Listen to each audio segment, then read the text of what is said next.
कल्याणम् आरोग्यं धनसम्पदं शत्रुबुद्धिविनाशाय दीपर्ज्योति नमस्तुते। दीपर्ज्योति परब्रह्म दीपर्ज्योति जनार्दन दीपो हरति पापानि संध्यादीपा नमोस्तुते। संध्यादीपा नमोस्तुते। संध्यादीपा नमोस्तुते।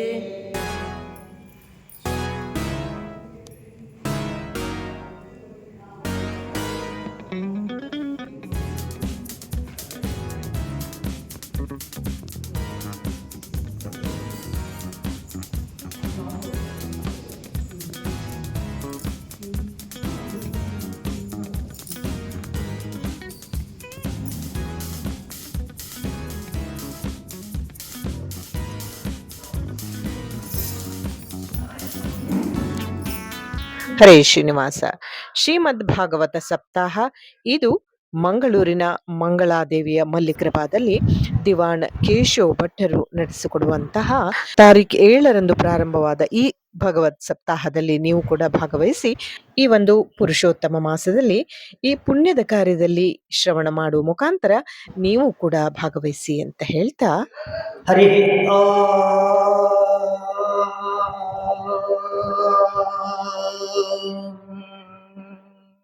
ಶುಕ್ಲಾಂಬರಧರಂ ವಿಷ್ಣುಂ ಶಶಿವರ್ಣಂ ಚತುರ್ಭುಜಂ ಪ್ರಸನ್ನವದನಂ ಧ್ಯಾಯೇತ್ ಸರ್ವವಿಘ್ನೋಪಶಾಂತಯೇ ಸಚ್ಚಿದಾನಂದರೂಪಾಯ ವಿಶ್ವೋತ್ಪತ್ಯಾದಿಹೇತವೇ ತಾಪತ್ರಯ ವಿನಾಶಾಯ ಶ್ರೀಕೃಷ್ಣಾಯ ವಯಂ ನಮಃ. ಕೃಷ್ಣಂ ನಾರಾಯಣಂ ವಂದೇ ಕೃಷ್ಣಂ ವಂದೇ ವ್ರಜಪ್ರಿಯಂ ಕೃಷ್ಣದ್ವೈಪಾಯನಂ ವಂದೇ ಕೃಷ್ಣಂ ವಂದೇ ಪ್ರಥಾಸುತಂ. ವ್ಯಾಸಾಯ ವಿಷ್ಣುರೂಪಾಯ ವ್ಯಾಸರೂಪಾಯ ವಿಷ್ಣವೇ ನಮೋ ವೈ ಬ್ರಹ್ಮನಿಧಯೇ ವಾಸಿಷ್ಠಾಯ ನಮೋ ನಮಃ. ಜನ್ಮಾದ್ಯಸ್ಯ ಯತೋನ್ಮಯಾದಿ ತರತಶ್ಚಾರ್ಥೇಷುಭಿಘ್ನಸ್ವರಾಟ್ ತೇನೇ ಬ್ರಹ್ಮಹೃದಾಯ ಆದಿಕವಯೇ ಮುಹ್ಯಂತಿ ಯತ್ಸೂರ್ಯಃ ತೇಜೋವಾರಿ ಮೃದಾಂ ಯಥಾ ವಿನಿಮಯ ಯತ್ರ ತ್ರಿಸರ್ಗೋ ಮೃಷ್ಟ ಧಾಮ್ನಾ ಸ್ವೇನ ಸದಾ ನಿರಸ್ತಕುಹಕಂ ಸತ್ಯಂ ಪರಂ ಧೀಮಹಿ ಸತ್ಯಂ ಪರಂ ಧೀಮಹಿ. ಜಯತಿ ಪರಾಶರ ಸೂನುಃ ಸತ್ಯವತಿ ಹೃದಯ ನಂದನೋ ವ್ಯಾಸಃ ಯಸ್ಯಾಸ್ಯ ಕಮಲಗಲಿತಂ ವಾಮಯಮಮೃತಂ ಜಗತ್ಪಿಬತಿ. ಯಂ ಪ್ರವ್ರಜಂತ ಮನಃ ಪೇತಮಪೇತಕೃತ್ಯಂ ಯಂ ಪ್ರವ್ರಜಂತ ಮನುಃ ಪೇತಮಪೇತಕೃತ್ಯಂ ದ್ವೈಪಾಯನೆ ವಿರಹ ಕಾತರ ಆಜುಹಾವ ಪುತ್ರೇತಿ ತನ್ಮಯತಯಾ ತರವೋಭಿನೇದು ಸ್ತಂ ಸರ್ವಭೂತ ಹೃದಯಂ ಮುನಿಮಾನತೋಸ್ಮಿ. ಧರ್ಮ ಪ್ರೋಚಿತ ಕೈತವೋತ್ರ ಪರಮೋ ನಿರ್ಮತ್ಸರಾಣಾಂ ಸತಾಂ ವೇದ್ಯಂ ವಾಸ್ತವಮತ್ರ ವಸ್ತು ಶಿವದಂ ತಾಪತ್ರಯೋನ್ಮೂಲನಂ. ಶ್ರೀಮದ್ಭಾಗವತೆ ಮಹಾಮುನಿಕೃತೆ ಯುವಾಪರೈರೀಶ್ವರಃ ಸದ್ಯೋ ಹೃದಯವರ್ಧ್ಯತೆ ಕೃತಿಭಿಃ ಶುಶ್ರೂಷುಭಿಸ್ತಾತ್ ಕ್ಷಣಾತ್. ನಿಗಮಕಲ್ಪತರೋರ್ಗಲಿತಂ ಫಲಂ ಶುಕಮುಖಾದಮೃತ ದ್ರವಸಂಯುತಂ ವಿಪತ ಭಾಗವತಂ ರಸಮಾಲಯಂ ಮುಹುರಹೋ ರಸಿಕಾ ಭುವಿ ಭಾವುಕಾಃ. ಆದೌ ದೇವಕಿ ದೇವಿ ಗರ್ಭಜನನಂ ಗೋಪಿಗೃಹೇ ವರ್ಧನಂ ಮಾಯಾಪೂತನ ಜೀವಿತಾಪಹರಣಂ ಗೋವರ್ಧನೋದ್ಧಾರಣಂ ಕಂಸಚ್ಛೇದನ ಕೌರವಾದಿ ಹನನಂ ಕುಂತೀಸುತಾಂ ಪಾಲನಂ ಏತದ್ಭಾಗವತಂ ಪುರಾಣಂ ಕಥಿತಂ ಶ್ರೀಕೃಷ್ಣಲೀಲಾಮೃತಂ ಶ್ರೀಕೃಷ್ಣಲೀಲಾಮೃತಂ. ಓಂ ಹರಯೇ ನಮಃ ಓಂ ಹರಯೇ ನಮಃ ಓಂ ಹರಯೇ ನಮಃ. ಹರಿ ಓಂ ತಸ್ಸತ್. ನನ್ನ ಪ್ರೀತಿಯ ಆಧ್ಯಾತ್ಮ ಬಂಧುಗಳೇ ಮತ್ತು ಭಗಿನಿಯರೇ, ಈ ಒಂದು ಪುಣ್ಯ ಕಾಲದಲ್ಲಿ ಈ ಒಂದು ಮುಚ್ಚಂಡೆಯ ಸಂದರ್ಭದಲ್ಲಿ ನಾವೆಲ್ಲರೂ ಒಟ್ಟು ಸೇರಿಬಿಟ್ಟು ಒಂದು ಭಾಗವತ ಯಜ್ಞವನ್ನ ಮಾಡ್ತಾ ಇದ್ದೇವೆ. ಭಾಗವತ ಅಂತಂದ್ರೆ ನೋಡಿ ಇಟ್ಟಿದ್ದೇವಲ್ಲ, ಪುಸ್ತಕ ರೂಪದಲ್ಲಿ, ಅದರೊಳಗಡೆ ಅಕ್ಷರ ರೂಪದಲ್ಲಿ ಭಗವಂತನೇ ಇದ್ದಾನೆ. ಆ ಭಗವಂತ ಇಂಥ ಒಂದು ಸಂದರ್ಭವನ್ನ ನಾವು ಏರ್ಪಾಡು ಮಾಡಿದ ತಕ್ಷಣ ಅದರ ಒಳಗಿದ್ದವನು ಎದ್ದು ಕುಳಿತುಕೊಳ್ಳುತ್ತಾನೆ. ಎಂತಹ ಸುಂದರವಾದಂತಹ ವ್ಯಕ್ತಿತ್ವವನ್ನದು. ಅವನು ಎದ್ದು ಕುಳಿತುಕೊಳ್ಳೋದ್ರೆ ಮಾತ್ರ ಅಲ್ಲ, ಅವನು ನಮ್ಮೆಲ್ಲ ಹೃದಯದಲ್ಲಿ ಎದ್ದು ಕುಳಿತುಕೊಳ್ಳುತ್ತಾನೆ. ನಮ್ಮ ಆತ್ಮ ಅನ್ನತಕ್ಕಂತಹದ್ದು ಅದು ಜಾಗೃತಗೊಂಡು ಯಾವಾಗ ಆ ಹರಿಸ್ಮರಣೆ ಅಂತಕ್ಕಂಥದ್ದು ಭಾಗವತದ ಮೂಲಕವಾಗಿ ಪ್ರಸಾರವಾಗುತ್ತದೋ ಆ ಸಂದರ್ಭದಲ್ಲಿ ಅವನು ಎಚ್ಚರವಾಗಿಬಿಟ್ಟು ಎಲ್ಲ ನಿಮ್ಮೊಳಗೆ ಎಲ್ಲ ಎದ್ದು ಕುಳಿತು ಬಿಟ್ಟಿದ್ದಾನೆ ಅದನ್ನು ಕೇಳಲಿಕ್ಕೋಸ್ಕರವಾಗಿ. ಯಾಕೆ ಅಂದ್ರೆ ಭಾಗವತ ಅಂತಕ್ಕಂಥ ಒಂದು ಬಹಳ ವಿಶೇಷವಾಗಿರ್ತಕ್ಕಂಥ ಒಂದು ಪುಸ್ತಕ. ಅಂತಹ ಪುಸ್ತಕ ಪ್ರಪಂಚದಲ್ಲೇ ಇಲ್ಲ, ಇವರಿಗೆ ಆಗೂ ಇಲ್ಲ, ಇನ್ನು ಮುಂದೆ ಆಗುವುದು ಅಸಂಭವವೇ. ಯಾಕೆಂದ್ರೆ ಆಗುವ ಅವಶ್ಯಕತೆಯೂ ಇಲ್ಲ. ಯಾಕಂದ್ರೆ ಮಹಾಭಾರತ ಯಾವಾಗಲೂ ಶ್ರೀಮದ್ ಭಾಗವತ ಯಾವಾಗ ಇರುವಂತಹದ್ದು. ಒಂದು ಕಾಲದಲ್ಲಿ ಭಗವಂತ ನಿರ್ವಾಣ ಆಗತಕ್ಕಂತಹ ಸಂದರ್ಭದಲ್ಲಿ ಉದ್ದವ ಪಾಪ, ಅಯ್ಯೋ ನಿನ್ನ ಕಳಿಸ್ಕೊಡ್ಬೇಕಲ್ಲ ಕೃಷ್ಣ, ನೀನು ಹೇಳ್ತೀನಿ 7 ದಿವಸದಲ್ಲಿ ದ್ವಾರಕಾ ಮುಳುಗಿ ಹೋಗ್ತದೆ, ನಾನು ಅಂತರ್ಗತನಾಗ್ತೇನೆ, ನಿಮ್ಮೆಲ್ಲರ ಅಂತರ್ಗತನಾಗ್ತೇನೆ, ನಾನು ನನ್ನ ಅವತಾರ ಇಲ್ಲಿಯೇ ಮುಗೀತು ಉದ್ಧವ ಎಂಬುದಾಗಿ ಹೇಳುವಾಗ ಕಣ್ಣೀರು ಹಾಕ್ತದೆ ಉದ್ಧವ ಪಾಪ. ಚಿಕ್ಕದಿಂದ ಒಟ್ಟಿಗೆ ಆಟ ಆಡ್ತಾ ಇದ್ದ ಹುಡುಗರವರು, ಸ್ವಲ್ಪ ಸಂಬಂಧವಿದೆ ಒಳಗಡೆ, ಒಂದೇ ವಯಸ್ಸಿನವರು. ಮಹಾಭಕ್ತ ಶಿಖಾಮಣಿ ಉದ್ಧವ ಅಂತಂದ್ರೆ ಸಾಮಾನ್ಯನಲ್ಲ, ಅದೊಟ್ಟೆ ಭಕ್ತ ಅವ. ಭಗವಂತನ ಚರಣ ಕಮಲಗಳನ್ನು ಯಾವಾಗಲೂ ಕೂಡ ತನ್ನ ಹೃದಯದಲ್ಲಿ ಸ್ಥಾಪನೆ ಮಾಡಿಬಿಟ್ಟು ಅವನನ್ನ ಪ್ರೀತಿಯಿಂದ ಪೂಜೆ ಮಾಡ್ತಕ್ಕಂಥವನು. ಎಂಥ ಪೂಜೆ ಅಂದ್ರೆ ಮಾನಸ ಪೂಜೆ ಮಾಡ್ತಕ್ಕಂಥವನು ಅಂಥವನು ವ್ಯಕ್ತಿ. ಈಗ ಅವನು ಹೇಳ್ತಾ, ನಿನ್ನ ಅಗಲಿಕೆಯನ್ನು ಹೇಗೆ ಸಹಿಸಿ ಕೃಷ್ಣ, ನೀನು ಇದ್ದು ನಮ್ಮೊಟ್ಟಿಗೆ ಇದ್ದು ನಮಗೆ ಅಭ್ಯಾಸ ಆಗಿಬಿಟ್ಟಿದೆ, ಇನ್ನು ನಾವು ಬದುಕಬೇಕಾಗ್ತದೆ, ನಿನ್ನ ಹಾಗೆ ನಾವು ನಿರ್ಮಾಣ ಆಗಿಬಿಡ್ಲ. ಕಣ್ಣೀರು ಹಾಕ್ತಾನೆ, ಆಗ ಅವನ ಕಣ್ಣೀರ ಒರೆಸ್ತಾನೆ ಕೃಷ್ಣ. ಅಳಿಬೇಡಪ್ಪ, ನೋಡಿ ಪ್ರಪಂಚ ಅಂತಕ್ಕಂಥದ್ದು ಶಾಶ್ವತ ಅಲ್ಲ, ಬದಲಾವಣೆ ಶಾಶ್ವತ. ಹಾಗಾಗಿ ನನ್ನ ಅವತಾರ ಕಾರ್ಯ ಮುಗಿದ ಮೇಲೆ ನಾನು ಹೋಗುವಂತಹದ್ದು ಸ್ವಾಭಾವಿಕ ಅಲ್ಲವೇ? ಆದರೂ ನೀನು ಇಷ್ಟೊಂದು ಮನಸ್ಸಿಗೆ ಹಚ್ಚಿಕೊಂಡ ಕಾರಣ ನಾನು ಒಂದು ಕೆಲಸ ಮಾಡ್ತೇನೆ ನೋಡು. ನಾನು ಎಲ್ಲ ಅವತಾರಗಳು ಈ ಹಿಂದೆ ಎಷ್ಟೋ ಅವತಾರಗಳು ಇದ್ದೇನೆ. ಭಗವಂತನ ಅವತಾರ ಅಂದ್ರೆ ಒಂದೆರಡಲ್ಲ, ಎಷ್ಟು ಮಂದಿ ಸಂಖ್ಯೆ ಇದೆ ಪ್ರಪಂಚದಲ್ಲಿ ಮನುಷ್ಯರದ್ದು, ಅಷ್ಟು ಸಂಖ್ಯೆ ಅವತಾರಗಳನ್ನು ಮಾಡಿದ್ದಾನೆ. ಪ್ರತಿಯೊಬ್ಬರು ಕೂಡ ಒಂದೊಂದು ಹಂತದಲ್ಲಿ ಒಂದು ಅಂಶಾವತಾರದಲ್ಲಿ ಇದ್ದೇವೆ ನಾವೆಲ್ಲ. ಮನುಷ್ಯರೆಲ್ಲರೂ ಕೂಡ ಒಂದೊಂದು ಅವತಾರವೇ, ಆದರೆ ಪೂರ್ಣ ಅವತಾರ ಅಂತಕ್ಕಂಥದ್ದು ಒಂದೇ ಒಂದು. ಅದು ಭಗವಾನ್ ಶ್ರೀಕೃಷ್ಣ, ಅವನೇ ಪರಬ್ರಹ್ಮ. ಅವನ ಒಳಗಡೆ ರಾಧಾ ಅಂತಕ್ಕಂಥ ಶಕ್ತಿ ಅಡಗಿದೆ. ಆ ಶಕ್ತಿಯೇ ಜಗನ್ಮಯಿ. ಆ ಶಂಕರಾಚಾರ್ಯ ಹೇಳಿದಾಗ ಶಿವಶಕ್ತಿಯುಕ್ತೋ ಯದಿ ಭವತಿ ಶಕ್ತಿ ಪ್ರಭವಿತು. ಭಗವಂತನು ಎಲ್ಲ ಕೆಲಸಗಳನ್ನ ಮಾಡಬೇಕಾಗಿದ್ರೆ ಶಕ್ತಿಯನ್ನು ಒಡಗೂಡಬೇಕಂತೆ.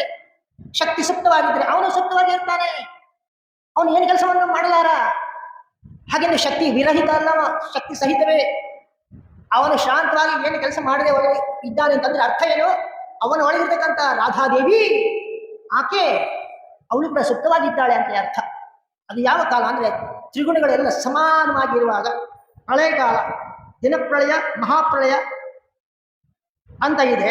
ಈ ಪ್ರಳಯಗಳ ಕಾಲಗಳಲ್ಲಿ, ಮಹಾಪ್ರಳಯದಲ್ಲಿ ಭಗವಂತನ ಒಂದು ಆ ಶಕ್ತಿ ಸುಪ್ತವಾಗಿರ್ತಾಳೆ. ಆವಾಗ ಮಾತ್ರ ಅವನು ನಿಷ್ಕ್ರಿಯನಾಗಿರ್ತಾನೆ, ಕೇವಲ ಅವನು ಶಾಂತವಾಗಿರ್ತಾನೆ. ಉದ್ಧವ, ಹಾಗೆ ನಾನು ಸಾಗರಗಾಮಿ ಆಗುವುದಿಲ್ಲ. ನನ್ನ ಈ ಅವತಾರದ ಮುಗಿಸಿದ ಮೇಲೆ ನಾನು ಎಲ್ಲೋ ಒಂದು ಸಾಗರದಲ್ಲಿ ಹೋಗಿ ಮಲ್ಕೊಳ್ಳುವುದಿಲ್ಲ,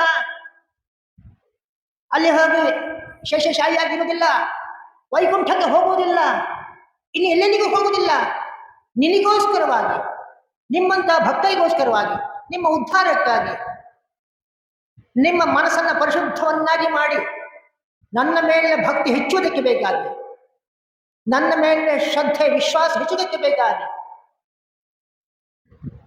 ಆಮೇಲೆ ಜ್ಞಾನವನ್ನು ಕೊಡೋದಕ್ಕೆ ಬೇಕಾಗಿ, ಆ ಬಳಿಕ ವೈರಾಗ್ಯವನ್ನು ಕರುಣಿಸಲಿಕ್ಕೆ ಬೇಕಾಗಿ, ಕೊನೆಯಲ್ಲಿ ಮೋಕ್ಷವನ್ನು ನೀಡುವುದಕ್ಕೆ ಬೇಕಾಗಿ, ಓ ಉದ್ಧವ, ನಾನು ಇದೋ ವ್ಯಾಸ ಮಹರ್ಷಿಗಳು ಬರೀತಾರೆ ಭಾಗವತ ಅಂತಕ್ಕಂಥ ಆ ಭಾಗವತ ಪುಸ್ತಕದಲ್ಲಿ ನಾನು ಇಳಿತೇನೆ.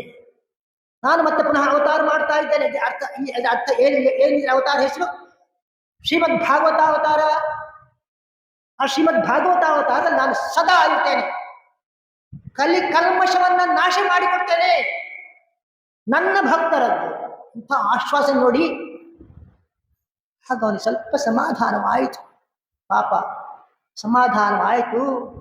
ಆನಂತರ ಆಗಲಿ ಕೃಷ್ಣ ಅಂತ ಹೇಳಿಬಿಟ್ಟು, ಇನ್ನು ನಿನ್ನ ಅಪ್ಪಣೆ ಏನು ನನಗೆ, ಇನ್ನು 7 ದಿವಸದಲ್ಲಿ ಎಲ್ಲ ಈ ದ್ವಾರಕ್ಕೆ ಮುಳುಗಿ ಹೋಗ್ತು ಅಂತ ಹೇಳಿದೆಯಲ್ಲ, ಆಮೇಲೆ ಎಲ್ಲರ ಕಥೆ ಏನು, ಎಲ್ಲರೂ ಕೂಡ ಈಗಾಗಲೇ ಬಹಳ ಮಂದಿ ನಮ್ಮ ವೃಷ್ಟಿಯ ಮನಸ್ಸಂದವರೆಲ್ಲ ಹೋಗಿಬಿಟ್ಟಿದ್ದಾರೆ. ಎಲ್ಲ ಕೆಟ್ಟ ವ್ಯಸನದಿಂದ ಕೆಟ್ಟ ಬುದ್ಧಿಯಿಂದ ಅವರು ಎಲ್ಲವನ್ನೂ ನಾಶವಾಗಿಬಿಟ್ಟಿದ್ದಾರೆ.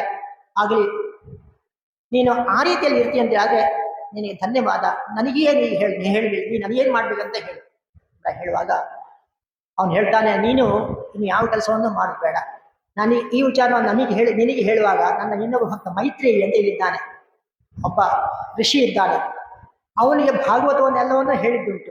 ಹಾಗಾಗಿ ಅವನಿಗೆ ಒಂದು ಕೆಲಸ ಇದೆ, ಮುಂದೆ ವಿದುರ ಬರ್ತಾನೆ, ಆ ವಿದುರನಿಗೆ ಈ ಭಾಗವತವನ್ನ ಆಮೇಲೆ ನಿನಗೆ ನಾನು ಹೇಳಿರ್ತಕ್ಕಂಥ ವಿಚಾರವನ್ನು ಅವನು ತಿಳಿಸು. ಯಾಕಂದ್ರೆ ವಿದುರನಂತವರಿಗೆ ಅದು ಬೇಕು, ಅವನದಷ್ಟು ಪ್ರಚಾರ ಮಾಡಲಿ. ನೀನು ಕೂಡ ಹಾಗೇನೆ, ನೀನು ಬದರಿಗೆ ಹೋಗ್ಬಿಟ್ಟು ಆ ವಿಶಾಲ ನಗರಿ ಇದೆಯಲ್ಲ ಅಲ್ಲಿ ಹೋಗಿ ನೀನು ತಪಸ್ಸನ್ನು ಆಚರಿಸುವ, ನನ್ನನ್ನೇ ಸೇರುವೆಯಂತೆ ಎಂಬುದಾಗಿ ಹೇಳ್ತಾನೆ. ಇದ್ಯಾಕೆ ನಾನು ಹೇಳಿದೆ ಅಂದರೆ ಭಾಗವತಕ್ಕಷ್ಟು ಮಹಾತ್ಮೆ ಇದೆ. ಯಾರು ಭಾಗವತವನ್ನ ಕುರಿತು ಶ್ರವಣ ಮಾಡುತ್ತಾರೋ ಶ್ರವಣ ಮಾಡುವವರ ತೂಕ ಹೆಚ್ಚು, ಅದನ್ನು ಹೇಳುವವರ ತೂಕ ಸರಿಸಮ ಅಥವಾ ಸ್ವಲ್ಪ ಶ್ರವಣಕ್ಕಿಂತ ಸ್ವಲ್ಪ ಕಡಿಮೆ ಅಂತಲೇ ಹೇಳ್ಬೋದಾಗಿದೆ. ಯಾಕೆಂದ್ರೆ ಅವನ ಅಧ್ಯಯನವನ್ನ ಮಾಡಿದ್ದಾನೆ, ಅಧ್ಯಯನ ಮಾಡಿ ಅದನ್ನು ನಿಮಗೆ ತಿಳಿಸಿಕೊಡ್ತಾನೆ. ಯಾರು ಅದನ್ನು ಹೇಳ್ತಕ್ಕಂಥವನು, ಆದ್ರೆ ಹೇಳ್ತಕ್ಕಂಥವನು ಯಾರು? ನಾನೇ ಅದು ಎಂಬುದಾಗಿ ಹೇಳ್ತಾನೆ ಭಗವಂತ. ನಾನೇ ಹೇಳುವುದು, ಅವನ ಮೂಲಕವಾಗಿ ಹೇಳಿಸ್ತಾ ಇದ್ದೇನೆ. ನನ್ನ ಹೊರತು ಪ್ರಪಂಚದಲ್ಲಿ ಏನೂ ಇಲ್ಲ ಉದ್ದವ, ಎಲ್ಲ ನಾನೇ. ಬ್ರಹ್ಮ ವಿಷ್ಣು ಮಹೇಶ್ವರರು ಇಂದ್ರಾದಿ ದೇವತೆಗಳು, ಇತರ ಎಲ್ಲ ದೇವತೆಗಳು, ನದಿಗಳು, ಸಾಗರಗಳು, ಮನುಷ್ಯರು, ಇತರ ಹಿರಿಯ ಜಂತುಗಳು ಎಲ್ಲವೂ ಕೂಡ ನಾನಾಗಿರ್ತಕ್ಕಂಥದ್ದು. ಅವರಿಗೆಲ್ಲ ಬೇರೆ ಬೇರೆ ನಾಮಧೇಯಗಳನ್ನ ಕೊಟ್ಟು ಸುಮ್ಮನೆ ಒಂದು ಕೆಲಸವನ್ನು ಮಾಡೋದಕ್ಕೋಸ್ಕರವಾಗಿ ಅವರ ನಿಮಿತ್ತವನ್ನಾಗಿ ಮಾಡಿಬಿಟ್ಟು ಅವರವರ ಕೆಲಸವನ್ನು ಮಾಡ್ತಾ ಇದ್ದಾರೆ ಅಷ್ಟೇ ಹೊರತು ನಾನು ಒಬ್ಬನೇ ಇರತಕ್ಕಂಥದ್ದು ಎಂಬಂತ ಸತ್ಯವನ್ನ ಅವನು ತಿಳಿಸಿಕೊಡ್ತಾನೆ. ಅಂತ ಭಗವಂತನ ಕಥೆಯನ್ನು ನಾವು ಇವತ್ತು ಅಧ್ಯಯನ ಮಾಡೋಣ. ಈ ಭಗವತ ಅಂತಕ್ಕಂಥದ್ದು ಕಲಿಯುಗದ ಕಲಿಕಲ್ಮಶ ನಾಶ ಮಾಡ್ತಾ ಅತ್ಯಂತ ಶ್ರೇಯಸ್ಕರವಾದದ್ದು. ಇದನ್ನ ಪ್ರತಿಯೊಬ್ಬರೂ ಕೂಡ ಮನುಷ್ಯನಾದವನು ಭಾಗವತವನ್ನೇ ಕೇಳಬೇಕು. ಜೀವನದಲ್ಲಿ ಕೇಳಿದ್ರೆ ಸಾಲದು, ಆ ಕೇಳಿದನ್ನ ಚೆನ್ನಾಗಿ ಮನನ ಮಾಡಬೇಕು. ಮನನ ಮಾಡಿಬಿಟ್ಟು ಅದನ್ನು ನಮ್ಮ ಜೀವನದಲ್ಲಿ ಅಳವಡಿಸಿಕೊಳ್ಬೇಕು. ಇದರ ಮಹತ್ವ, ಇದರ ರುಚಿ ಅಥವಾ ಇದರ ಉಪಾಯ ಏನು? ಇದೊಂದು ದೊಡ್ಡ ಉಪಾಯ. ಯಾವುದಕ್ಕೆ ಅಂದರೆ ಭಗವಂತನನ್ನ ಸಾಕ್ಷಾತ್ಕಾರ ಮಾಡೋದಕ್ಕೆ ಅತ್ಯಂತ ಚರಮ ಗುರಿ ಯಾವುದು? ಭಗವಂತನ ಸಾಕ್ಷಾತ್ಕಾರ. ಮೋಕ್ಷ ಅಂತ ಹೇಳ್ಬೋದು. ಮೋಕ್ಷ ಅಂದರೆ ಪುನಃ ನನಗೆ ಮೋಕ್ಷ ಬೇಕು ಅನ್ನೋದು ಅಲ್ಲಿ ಉಳಿತದೆ. ಅದು ಕೂಡ ಉಳಿಯುವ ಅವಶ್ಯಕತೆ ಇಲ್ಲ. ನನಗೆ ಸದಾ ಭಗವಂತನ ಜೊತೆ ಇದ್ರೆ ಸಾಕು. ಮೋಕ್ಷ ಅಂದ್ರೆ ಯಾವುದು? ಮೋಹವನ್ನು ಕ್ಷಯ ಮಾಡ್ತಕ್ಕಂಥ ತನ್ನಷ್ಟಕ್ಕೆ ಆಗುತ್ತೆ. ಭಗವಂತನನ್ನು ನಾವು ಹಿಡಿದ್ರೆ ನಮ್ಮ ಮೋಕ್ಷ ಕ್ಷಯ ಆಗ್ಬಿಡ್ತದೆ. ಮೋಹ ಕ್ಷಯ ಆಗುದಂದ್ರೆ ಮೋಕ್ಷ. ಮುಕ್ತನಾಗುವುದು. ಮುಕ್ತ ಅಂದ್ರೆ ಯಾವುದರಿಂದ? ಬಂಧನದಿಂದ ಮುಕ್ತವಾಗುವುದು. ಬಂಧನದಿಂದ ಆಗುವಂತಹದ್ದೇ ಅದು ಮೋಕ್ಷ. ಹಾಗಾಗಿ ಮೋಕ್ಷದ ಪ್ರಶ್ನೆ ಅಲ್ಲ, ಅದು ಆಟೋಮ್ಯಾಟಿಕ್ ಆಗ್ತದೆ. ಅದಕ್ಕೆ ನಾವು ಪ್ರತ್ಯೇಕ ಮೋಕ್ಷವನ್ನು ಕೊಡು ಭಗವಾನ್, ನನಗೆ ಮೋಕ್ಷವನ್ನು ಕೊಡು. ನಿಜ ಸಾಧನ ಪುರುಷಾರ್ಥದಲ್ಲಿ ಚತುರ್ವಿಧ ಪುರುಷಾರ್ಥ ಅದು ಒಂದು. ಕೊನೆಯದಾಗಿರ್ತಕ್ಕಂಥದ್ದು ಧರ್ಮ ಅರ್ಥ ಕಾಮ, ಆಮೇಲೆ ಬರ್ತಕ್ಕಂಥದ್ದೇ ಮೋಕ್ಷ. ಕೇಳ್ತೇವೆ ನಾವು. ಆದ್ರೂ ಕೂಡ ಯಾರು ಭಾಗವತವನ್ನ ತಿಳ್ಕೊಳ್ತಕ್ಕಂಥ ಪ್ರಯತ್ನ ಮಾಡ್ತಾರೋ ಅವ್ರಿಗೆ ಮೋಕ್ಷಕ್ಕಿಂತ ದೊಡ್ಡದು ಭಗವಂತನ ಸನ್ನಿಧಾನ, ಭಗವಂತನ ಸಾಕ್ಷಾತ್ಕಾರ. ಭಗವಂತನನ್ನ ಮನಸ್ಸಿನ ಒಳಗಿಂದ ನಾವು ಧ್ಯಾನಿಸ್ತಾ ಅವನ ಸಾಕ್ಷಾತ್ಕಾರ ಪಡಿತಕ್ಕಂಥದ್ದು ಇದು ಬಹಳ ಪ್ರಾಮುಖ್ಯವಾಗಿರ್ತಕ್ಕಂಥದ್ದು. ಇದರಲ್ಲಿ ಏನು ಲಾಭ ಅಂದ್ರೆ ಒಂದನೇದಾಗಿ ಅವನಿಗೆ ಭಕ್ತಿ ಉಂಟಾಗ್ತದೆ. ಎಂಥ ಭಕ್ತಿ? ಅಹೈತುಕವಾದ ಭಕ್ತಿ. ನೋಡಿ, ಎಲ್ಲಾ ಭಕ್ತಿ ಅಂದ್ರೆ ನಾವು ಸ್ವಲ್ಪ ನಮ್ಮ ಲಾಭವನ್ನು ಇಟ್ಟುಕೊಳ್ಳಿ ನಾವು ಭಕ್ತಿ ಮಾಡ್ತೇವೆ. ನಾವು ದೇವರಿಗೆ ಒಂದು ಕಾಣಿಕೆ ಹಾಕುವಂತಹದ್ದು, ಪೂಜೆ ಮಾಡ್ತಕ್ಕಂಥದ್ದು, ಆರತಿ ಇಟ್ಟುವಂತಹದ್ದು, ಹರಿಕೆ ಹಾಕಿ ಪೂಜೆ ಮಾಡುವಂತಹದ್ದು ಭಕ್ತಿಯಲ್ಲಿ ನಾವು ಮಾಡ್ತೇವೆ ಸೇವೆಯಲ್ಲಿ. ಆದ್ರೆ ಅದ್ರ ಒಳಗಡೆ ಏನಿದೆ? ಏನೋ ಒಂದು ಉದ್ದೇಶ ಇದೆ. ನನಗೆ ಅದೊಂದು ಈಡೇರಿಸ್ಕೊಡ್ಬೇಕು, ಇದೊಂದು ಆಗ್ಬೇಕು, ನಾವು ಮಗಳಿಗೆ ಒಂದು ಮದುವೆ ಆಗ್ಬೇಕು, ಹುಡುಗಿ ಸಾಕಾಗಿ ಹೋಗಿದೆ ಮಾಡ್ಬೇಕು ಅಲ್ಲ, ಸ್ವಾಭಾವಿಕ. ಒಂದು 50 ವರ್ಷವರೆಗೆ ನಮ್ಗೆ ಅದೆಲ್ಲ ಇದ್ದದ್ದೇ. ಅದೆಲ್ಲ ಕೇಳೋದು ತಪ್ಪೇನೂ ಇಲ್ಲ. ಅಮ್ಮನ ಹತ್ರ ಕೇಳೋದು, ಇನ್ಯಾರ ಹತ್ರ ಕೇಳೋದು ಏನು ತಪ್ಪಿಲ್ಲ. ಆದ್ರೆ ಒಂದು ಹಂತ ಅಂತ ಇಲ್ವೇ? ಜೀವನದಲ್ಲಿ ಒಂದು ಹಂತವನ್ನು ಉಂಟು ಮಾಡಬೇಕು ಅವನು. ಆ ಹಂತದಲ್ಲಿ ಎಲ್ಲ ನಿಸ್ಪೃಹವಾಗತಕ್ಕಂತಹ ಒಂದು ಸ್ಥಿತಿಯನ್ನು ಅವನು ಉಂಟು ಮಾಡಿಕೊಳ್ಬೇಕು. ಎಲ್ಲ ಆಸೆಗಳನ್ನ ಕಡಿದು ಹಾಕಲಿಕ್ಕೆ ಅವನು ಅಭ್ಯಾಸ ಮಾಡಬೇಕು. ಭಾಗವತಕ್ಕೆ ಹೋಗ್ಬೇಕಾದ್ರೆ ಪೂರ್ವಭಾವಿಯಾಗಿ ಅದಕ್ಕೆ ಒಂದು ದೀಕ್ಷೆ ನಾವು ಪಡ್ಕೊಳ್ಬೇಕಾಗಿದ್ರೆ ನಮಗೆ ನಾವೇ ದೀಕ್ಷೆ ಕೊಡುದು, ಬೇರೆ ಯಾರು ಕೊಡ್ಬೇಕಾಗಿಲ್ಲ.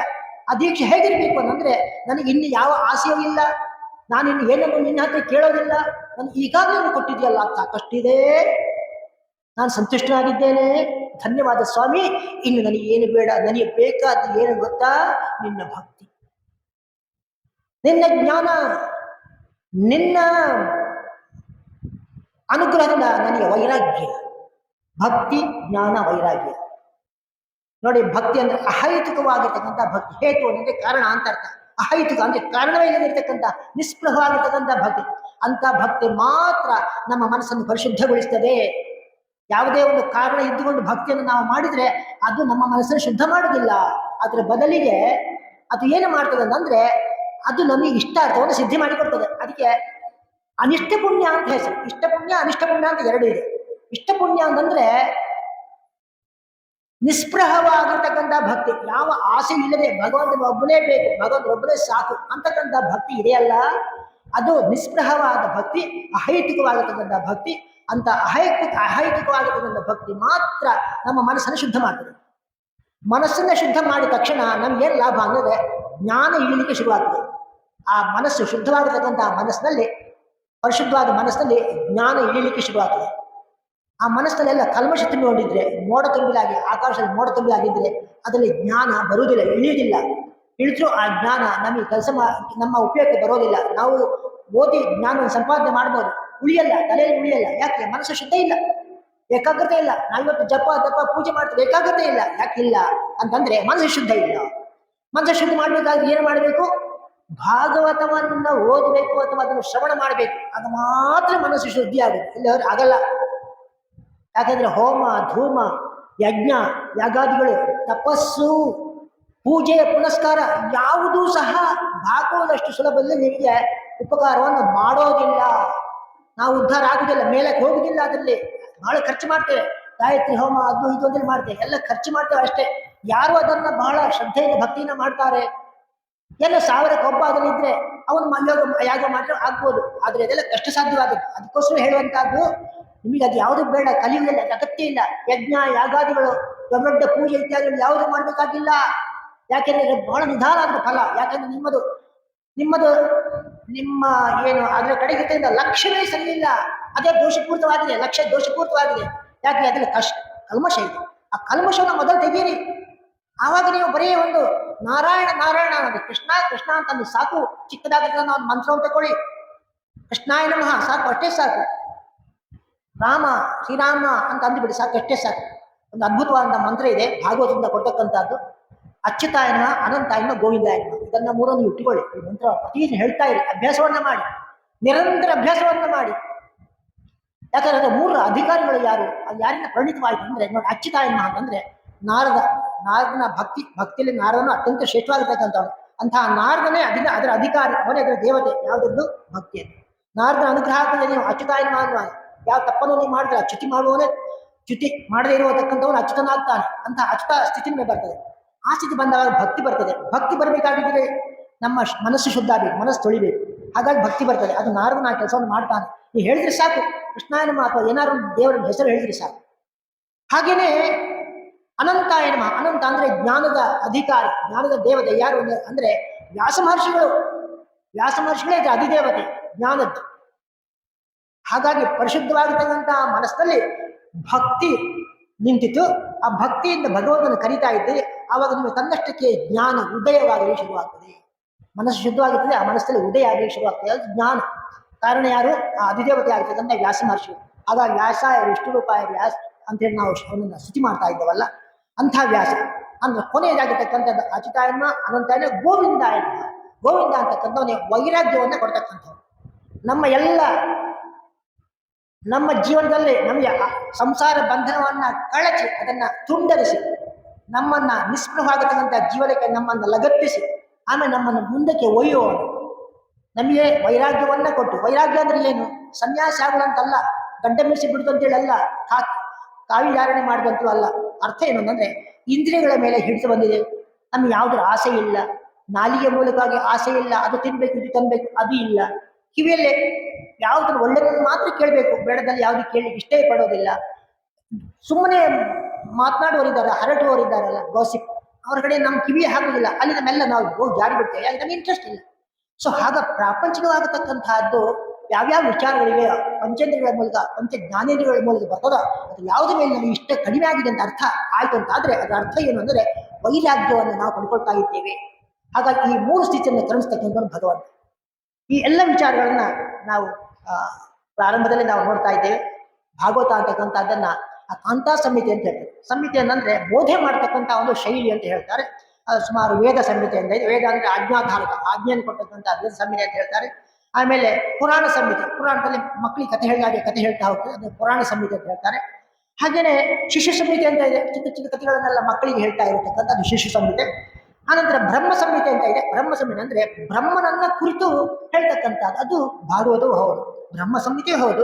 ಅದೇ ಕಾಂತಾ ಸಂಹಿತೆ ಹೌದು. ಕಾಂತಾ ಸಂಹಿತೆ ಅಂದ್ರೆ ಕಾಂತೆ ಆಗಿರ್ತಕ್ಕಂಥವ್ರು, ಹೆಂಡತಿ ಆಗಿರ್ತಕ್ಕಂಥವಳು ಗಂಡನಾದಲ್ಲಿ ಯಾವುದೇ ವಿಚಾರವನ್ನ ಬಹಳ ಒಳ್ಳೆ ರೀತಿಯಲ್ಲಿ ಪ್ರೀತಿಯಿಂದ ಹೇಳ್ತಕ್ಕಂಥದ್ದು. ಹಾಗೆ ಭಾಗವತ ಕಥೆ ಅಂತಕ್ಕಂಥದ್ದನ್ನ ಬಹಳ ಪ್ರೀತಿಯಿಂದ ಶುಕ ಮಹರ್ಷಿ ಆಗಲಿ ಅಥವಾ ಭಾಗವತವನ್ನ ಹೇಳುವವರು ಎಲ್ಲರೂ ಕೂಡ ಆ ರೀತಿಯಾಗಿ ಹೇಳಿ ಅವನ ಮನಸ್ಸನ್ನು ಆಕರ್ಷಣೆ ಮಾಡ್ತಕ್ಕಂಥದ್ದು ಗುರು.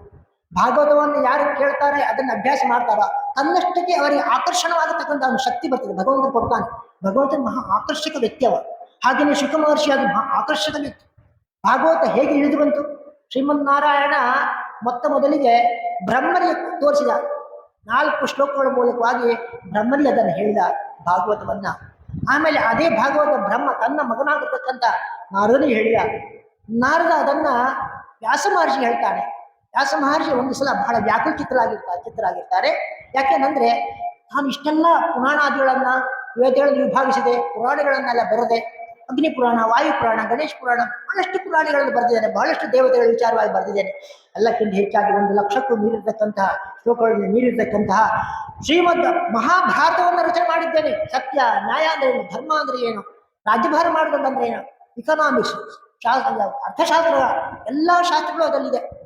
ಮುಖ್ಯವಾಗಿ ಅದು ನಮ್ಮ ಚಾರಿತ್ರಿಕವಾಗಿರ್ತಕ್ಕಂಥ ವಿಚಾರಗಳು, ಚರಿತ್ರೆಗೆ ಸಂಬಂಧಪಟ್ಟಿರ್ತಕ್ಕಂಥ ಪುಸ್ತಕ, ಅದನ್ನ ಬರೆದಿದ್ದೇನೆ.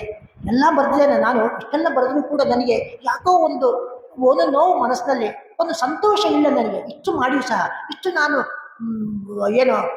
ಸಾಹಿತ್ಯದ ವಾಗ್ಮಯಕ್ಕೆ ನನ್ನ ಕೊಡುಗೆ ಅಪಾರವಾಗಿ ಇದೆ. ವೇದಗಳನ್ನು ವಿಭಾಗಿಸಿದ್ದೇನೆ. ವೇದಗಳಲ್ಲಿ 4 ವಿಭಾಗವನ್ನ ನಾನು ಪ್ರತ್ಯೇಕ ಮಾಡಿದ್ದೇನೆ. ಸಂಹಿತೆ, ನಂತರ ಬ್ರಾಹ್ಮಣ, ಆರಣ್ಯಕ, ಅನಂತರ ಉಪನಿಷತ್ತು ಮುಂತಾದವುಗಳನ್ನು ವಿಭಾಗ ಮಾಡಿ ಬರೆದಿದ್ದೇನೆ. ಉಪನಿಷತ್ತುಗಳನ್ನ ಬರೆದಿದ್ದೇನೆ. ಇಷ್ಟೆಲ್ಲ ನಾನು ಮಾಡಿಯೂ ಕೂಡ ನನಗೆ ಯಾಕೋ ಸಮಾಧಾನ ಆಗ್ತಾ ಇಲ್ಲ ನಾರದ ಅಂತ ಒಮ್ಮೆ ನಾರದರು ಬಂದಾಗ ಹೇಳ್ತಾರೆ, ಮಹರ್ಷಿಗಳು ಹೇಳ್ತಾರೆ. ನಾರದ ಹೇಳ್ತಾನೆ, ನೀನು ಎಲ್ಲ ಬರ್ದಿದ್ದೆ, ಒಂದು ಸಹ ಉಪಯೋಗ ಇಲ್ಲ ಅದು. ಯಾಕಂದ್ರೆ ಕಾಕತೀರ್ಥ ಅಂತ ಹೇಳ್ತಾರೆ. ಅದ ಹಾಗೆ ಅಂದ್ರೆ ಅವನನ್ನು ಖಂಡ ಮಾಡಿದ್ದಲ್ಲ ಮಹರ್ಷಿಯನ್ನ. ನೀ ಎಷ್ಟು ಬರೆದ್ರೂ ಕೂಡ ಅದು ಈ ಸದ್ಯಕ್ಕೆ ಕಾಕತೀರ್ಥವೇ ಆಗಿದೆ. ಕಾಗಿಗಳು ಹೋಗಿ ಆ ತೀರ್ಥವನ್ನ ಹೋಗಿ ಕುಡಿತಾವಲ್ಲ, ಕೊಕ್ಕಿ ಅಷ್ಟೇ ಆಗಿದೆ. ಯಾಕೆಂದ್ರೆ ನೀನು ಯಾವ ಒಂದನ್ನ ಬರೆದಿಯೋ ಆಗೈತಿಗೆಲ್ಲದೂ ಕೂಡ ಬೆಲೆ ಬರ್ತದೆ. ಇನ್ನು ಮಹಾಭಾರತ ಇರ್ಬೋದು, ಅಥವಾ ಇನ್ನಿತರ ಪುರಾಣಗಳು ಇರ್ಬೋದು, ಅಥವಾ ಉಪನಿಷತ್ತು ಇರ್ಬೋದು, ಎಲ್ಲವೂ ಸರಿ. ಅದಕ್ಕೆ ಜೀವ ಬರಬೇಕಾಗಿದ್ರೆ ಏನು ಮಾಡಬೇಕು? ಯಾವುದೋ ಒಂದನ್ನು ಬರಿಬೇಕಾಗಿದೆ, ಅದನ್ನು ಬರಿಬೇಕು ವ್ಯಾಸ. ಯಾವುದದು ಅಂತ ಕೇಳ್ತಾನೆ. ಅದೇ ಭಗವಂತನ ಚರಿತ್ರೆ. ನೋಡಿ, ಇವಾಗ ಕೃಷ್ಣಾವತಾರದಲ್ಲಿ ಇದ್ದೇವೆ ನಾವೆಲ್ಲ. ಕೃಷ್ಣನನ್ನು ಕುರಿತು ಬರೆದಿದೆಯಾ? ಕೃಷ್ಣ ಅಂದ್ರೆ ಯಾರು? ಪರಬ್ರಹ್ಮನಲ್ಲವೇ? ಅವನ ಬಗ್ಗಾಗಿ, ಅವನ ಕುರಿತಾಗಿ ನೀನು ಯಾಕೆ ಹಿಂದೆ ಬಿದ್ದಿದ್ದಿ ಬರೀಲಿಕ್ಕೆ? ಹೌದಲ್ಲ ಅಂತ ಹೇಳ್ತಾನೆ. ಬಹಳ ಸಂತೋಷವಾಗ್ತದೆ ಅವನಿಗೆ. ಆಯ್ತು ಅಂತೇಳಿ ನಾರದರು ತಮ್ಮ ವೀಣೆಯನ್ನು ಬಾರಿಸ್ತಾ ಹೋಗ್ಬಿಟ್ಟಿದ್ದಾರೆ. ಅದು ಹೋಗೋ ಮೊದಲೇ ಒಂದು ಹೇಳಿದ್ರು, ನೋಡು ನಾನು ಉದ್ಧಾರ ಆದತ್ತೆ ಅದರಿಂದ ಅಂತ ಹೇಳಿದ ನಾರದ. ಯಾಕೆ ಅಂತಂದ್ರೆ, ನನ್ನ ಹಿಂದಿನ ಜನ್ಮದಲ್ಲಿ ನಾನು ಏನು ಗೊತ್ತಾ, ಬರೇ ಒಂದು ದಾಸಿ ಪುತ್ರನಾಗಿದ್ದೆ. ನಾನು ಹೀನ ಜಾತಿಯವನಾಗಿದ್ದೆ. ವ್ಯಾಸ ಹೀನ ಜಾತಿಯಲ್ಲಿ ಹುಟ್ಟಿಕೊಂಡಿದ್ದೆ ನಾನು. ಅವರಿವರ ಮುಸುರು ತಿಕ್ಕತಕ್ಕಂಥ ಕೆಲಸ ನಮ್ಮ ಅಮ್ಮ ಮಾಡಿ ನಮ್ಮ ಹೊಟ್ಟೆ ಹೊರೆಯುತ್ತಾ ಇದ್ದದ್ದು. ಆದ್ರೂ ಒಂದು ಬ್ರಾಹ್ಮಣರ ಮನೆಯಲ್ಲಿ ನಮ್ಮ ಅಮ್ಮ ಕೆಲಸ ಮಾಡಿಕೊಂಡಿದ್ಲು. ಆ ಬ್ರಾಹ್ಮಣರ ಮನೆ ಕೆಲವು ಪ್ರತಿ ವರ್ಷ ಯಾವುದಾದ್ರೂ ಸನ್ಯಾಸಿಗಳು ಬರ್ತಾ ಇದ್ರು. ಆ ಸನ್ಯಾಸಿಗಳು ಬಂದ ತಕ್ಷಣ ಮನೆ ಯಜಮಾನರು ಹೋಗೋ ಅಂತೇಳಿ ನನ್ನನ್ನು ಹೇಳಿ ಅವ್ರಿಗೆ ಬೇಕಾದ ಸೇವೆಯನ್ನೆಲ್ಲ ಒದಗಿಸು ಅಂತೇಳಿ ನನಗೆ ಕೊಡ್ತಾ ಇದ್ರು.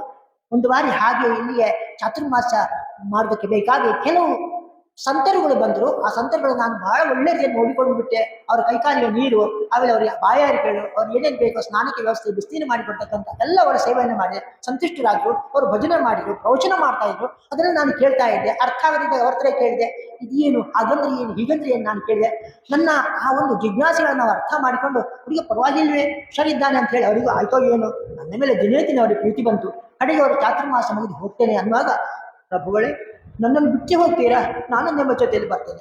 ಇಲ್ಲಪ್ಪ, ನಾವು ಹೋಗ್ತಕ್ಕಂಥ ಜಾಗ ನೀನು ಬರುವ ಹಾಗಿಲ್ಲ ಅಂತ ಅಂದ್ರು. ಇಲ್ಲ, ನಾನು ಬರಲೇಬೇಕು. ನಿಮ್ಮ ಆ ಒಂದು ಸಹವಾಸ ನಾನು ಕಳ್ಕೊಂಡ್ರೆ ನನಗೆ ಜೀವನ ಬೇಡ ಅಂತ ಅನಿಸ್ತದೆ. ಎಷ್ಟು ಒಳ್ಳೆಯ ನನಗೆ ಸಂತೋಷ ಆಯ್ತು 4 ತಿಂಗಳಿದ್ದದ್ದು. ಅದು ಸರಿಯಪ್ಪ, ಆದ್ರೆ ನಾವು ನಿನ್ನನ್ನು ಕರ್ಕೊಂಡು ಹೋಗ್ಲಿಕ್ಕೆ ಆಗುದಿಲ್ಲ. ನಾವೆಲ್ಲರೂ ಬಿಟ್ಟವರು, ನಿನ್ನನ್ನು ಹಿಡ್ಕೊಳ್ಲಿಕ್ಕೆ ಆಗುದಿಲ್ಲ. ಅದು ಒಂದು ಕೆಲಸ ಮಾಡುವ, ನಿನಗೆ ಒಂದು ಒಳ್ಳೆಯ ಮಂತ್ರವನ್ನು ಕೊಡ್ತೇನೆ ಅಂತ ಹೇಳ್ಬಿಟ್ಟು ಒಂದು ಗಾಯತ್ರಿ ಮಂತ್ರವನ್ನು ಕೊಡ್ತಾರೆ. ಅಂತ ಗಾಯತ್ರಿನ ವಾಸುದೇವ ಗಾಯತ್ರಿ ಅಂತ ಹೇಳ್ತಾರಲ್ಲ. ಆ ವಾಸುದೇವ ಗಾಯತ್ರಿಯನ್ನ ಅವನಿಗೆ ಕೊಟ್ಟು ನೋಡಿ ಅವನ ಪುಣ್ಯ ಅಷ್ಟು ಒಂದು ದೊಡ್ಡ ಮಂತ್ರವನ್ನ ಓಂ ನಮೋ ಭಗವತಿ ವಾಸುದೇವ ಅಂತಕ್ಕಂಥ ಮಂತ್ರ ಅದು, ಅದನ್ನ ಕೊಡ್ತಾರೆ. ಗಾಯತ್ರಿ ಬಿಟ್ಟು ಬೇರೆ ಏನು ಗೊತ್ತಿಲ್ಲ ಅಂತ ಅಷ್ಟೇ ಸಾಕಾಗಿದೆ. ಬಹಳ ಕಾಲ ಅಂತ ಭಳಕ್ಕಂತ ಒಂದು ಪ್ರಕಾಶ ಬಂದು ಕೇಳ್ತಾನೆ ಕಂಡಿತು. ಅದನ್ನ ನೋಡು, ಅದರಲ್ಲಿ ಭಗವಂತನ ಕಾಣ್ತಾ ಇದ್ದಾನೆ. ಅದನ್ನು ನೋಡಿ ಭಟ್ಟಕ್ಕೆ ಇಲ್ಲೇ ಇಲ್ಲ, ಅದು ಎಲ್ಲ ಕಣ್ಣಿನ ಒಳಗೆ ಕಾಣ್ತಕ್ಕಂಥದ್ದು, ಒಳಗಿಲ್ಲೇ ಕಾಣ್ತಾ ಇದೆ. ಕಾಣಿಲ್ಲ, ಅದು ಗಾಬರಿ ಆಗಿ ಹೋಯ್ತು ಅವನಿಗೆ. ಅಯ್ಯೋ, ನಾನು ಎಲ್ಲ ನೋಡಿ ಆಗಿಲ್ಲ. ಅವನು ಪಾದದಿಂದ ಮೇಲೆ ಒಮ್ಮೊಂದೇ ಪ್ರದೇಶವನ್ನು ನೋಡ್ತಾ ಬರ್ತಾ ಇದ್ದೇನೆ, ಕಟಿ ಪ್ರದೇಶ. ಹಾಗೆ ನಮ್ಮ ಮುಖದ ಕಡೆ ಬಂದ ತಕ್ಷಣ ಅದು ಹೋಯ್ತು. ಅದರ ಮುಖ, ಅದರ ನಂತರದ ಕಿರೀಟ ನೋಡಿಲ್ಲ, ಅವನ ಕೂದಲ ರಾಶಿ ನೋಡಿಲ್ಲ, ಮುಖ ಹೋಗುವಾಗ ಅದು ಹೋಯ್ತಲ್ಲ. ಬಹಳ ದುಃಖ, ಕಣ್ಣೀರು ಇಳಿತು. ಭಗವಂತ ಪ್ರಾರ್ಥನೆಯನ್ನ ಮಾಡಿದ, ಮುಂದುವರಿಸನ್ನ ಅದೇನು ಮಾಡಿದ್ರು ಆಗಲಿಲ್ಲ, ಕಣ್ಣೀರು ಹಾಕ್ತಾನೆ. ಅಷ್ಟಾವಾಗ ಅವರಿಗೆ ಒಂದು ಅಶರೀರವಾಣಿ ಕೇಳಿತು. ಅಶರೀರವಾಣಿಯಲ್ಲಿ ಏನು ಹೇಳ್ತಂತ ಅಂದ್ರೆ, ಕಂದ ಭಯ ಪಡಬೇಡ, ದುಃಖಿಸಬೇಡ, ನಾನಿದ್ದೇನೆ. ಆದ್ರೆ ಈ ಜನ್ಮದಲ್ಲಿ ನಾನು ನಿನಗೆ ಸಾಕ್ಷಾತ್ಕಾರವನ್ನು ಕೊಡುವುದಿಲ್ಲ, ನನ್ನ ರೂಪ ನಿನಗೆ ತೋರಿಸೋದಿಲ್ಲ.